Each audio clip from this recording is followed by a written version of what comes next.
Seeing through the mind of FPRRD and the ICC.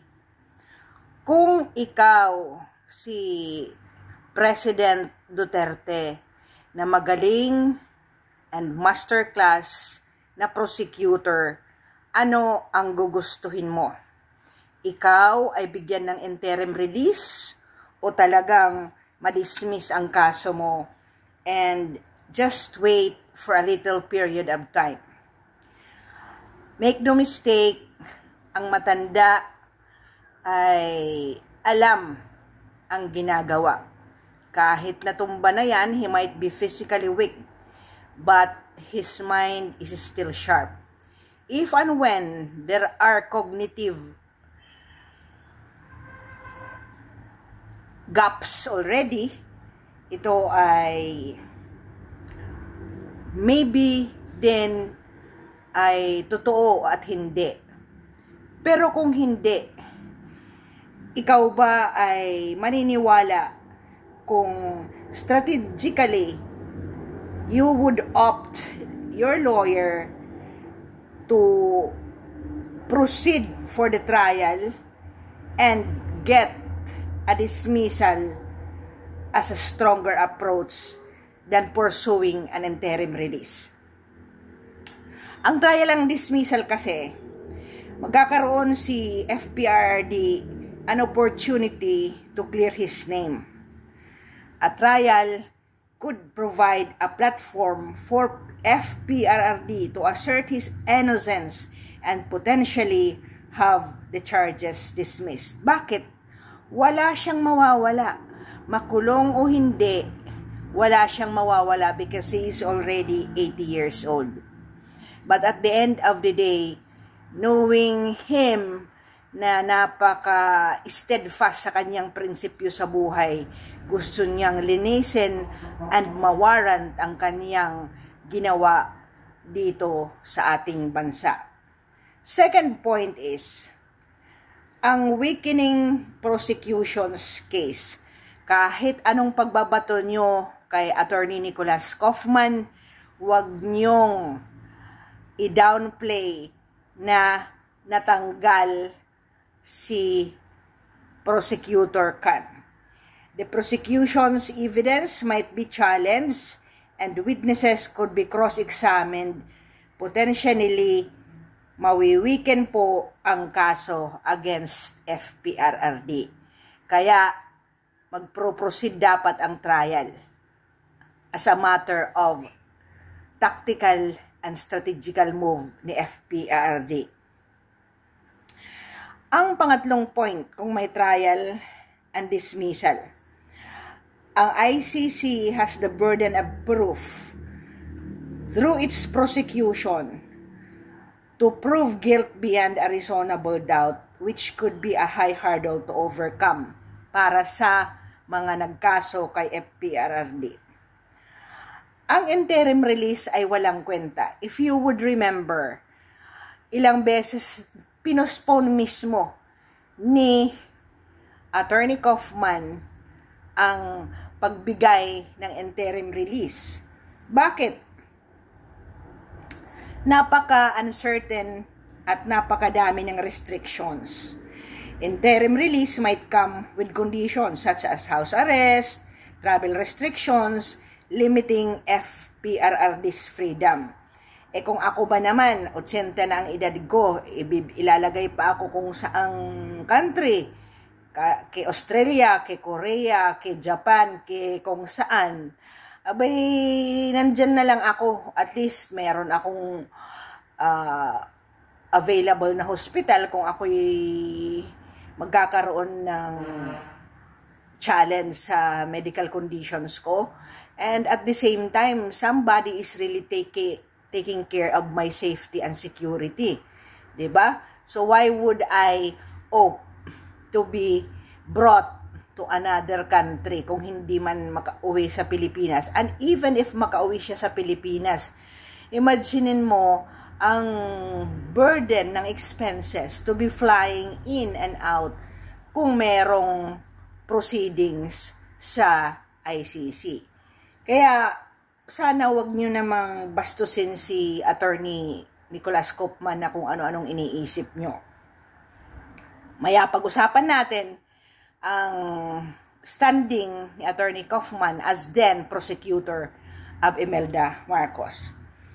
So, ang pangalawa sa interim release, walang guarantee na ma-acquit siya, di ba? Release doesn't necessarily mean the case will be dismissed. So, FPRRD could still face trial. Kaya, useless ang mag-interim release. Ang public perception, interim release might be perceived as a concession or admission of guilt. Ayaw ni FPRRD yun. Potentially, ito ay pag-admit na meron siyang ginawa at kaya mag-interim release muna. Kaya ayaw ng matanda niyan. Ano po ang mga key considerations?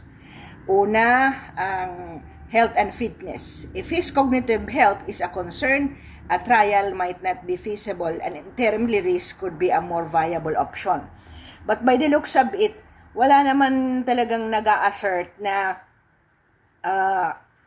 except for Kaufman na may mga lucid interval na lang at maraming beses na hindi na niya significantly alam ang mga nangyari.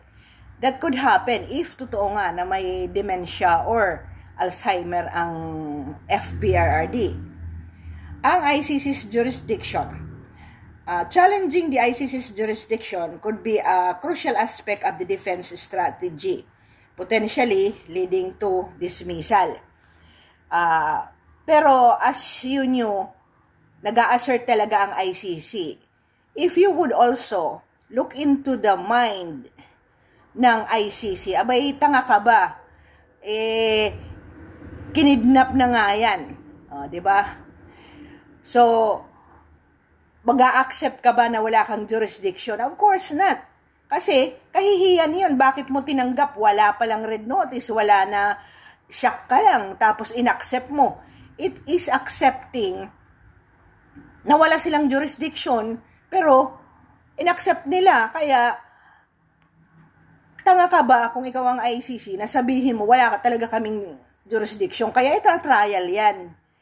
So, it is not because na suhulan si Attorney Kaufman. Attorney Inday Sara, the VP Inday Sara, would know kung merong talagang kalokohan ginagawa. Maaamoy yan. So, the fact na chill lang si VP Sara, kalmado lang ang lahat ng membro ng pamilya, they know that the proceedings or the end game or the game plan is for a dismissal of the case. Ang Philippine government stance.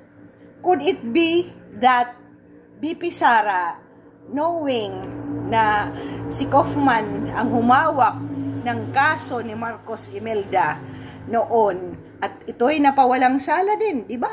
Nawalang sala, yun nga, napaka-grabing ebidensya na yon na kinamkam talaga, nawalan pa rin ng sala. How much more for FPRRD? And could it be a clout?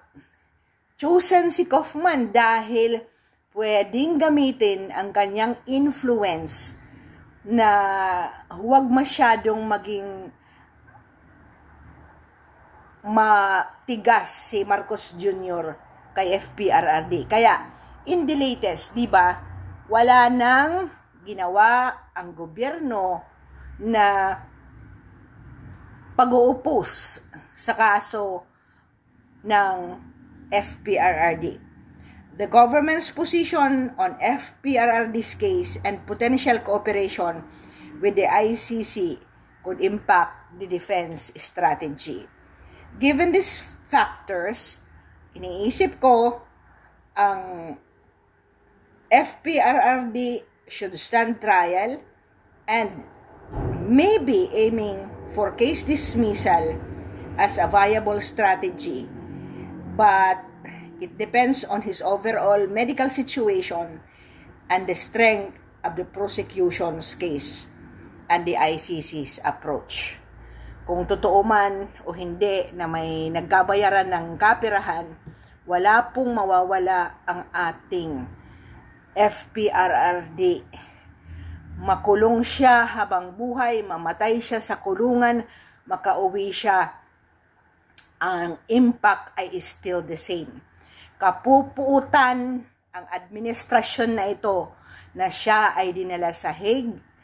Kapupuutan ang mga pangyayari dahil sa illegal na pagdala sa kanya.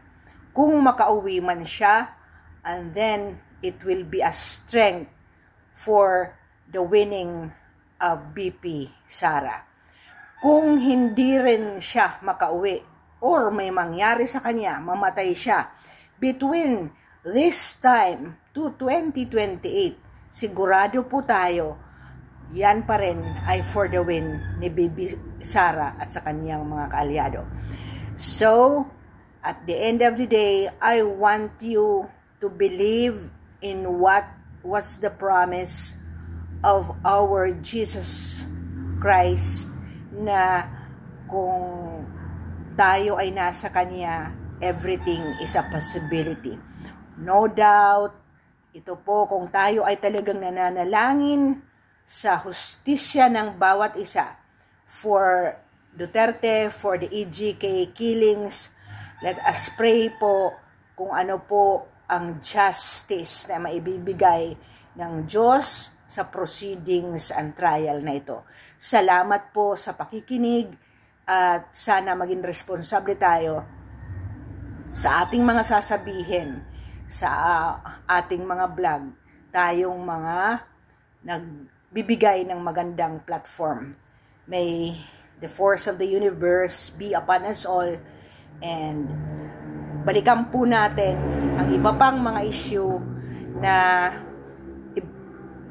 in-upload ko na po, at pag-aralan nyo ng mabuti ang mga sitwasyon ngayon.